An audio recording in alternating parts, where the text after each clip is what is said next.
अद्विक, अद्विक से hello बोल, चल hello बोल.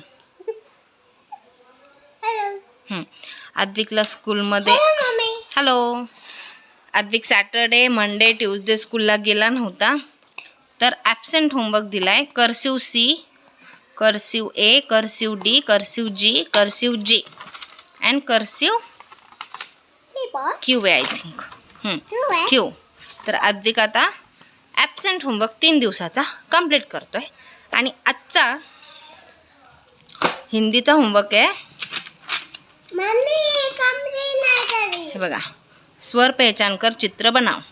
तर हे सगळं असे आम, असे अनार, असे आम, इसे इमली, हां, इसे ईक, उसे ऊन, उसे उपहार, इसे ऋषी, ऐसे एडी, ऐसे ऐनक, ओसे औषध, ओसे ओखली, अमसे अंगूर, आहासे आहा. हे रिपीट घरी करायला दिलंय. तर अद्विकचं कर्सिव लेटर हे लिहून झालं की अद्विक हिंदीचा होमवर्क करणार आहे, हो की नाही अद्विक? Very good. चलो बाय बाय.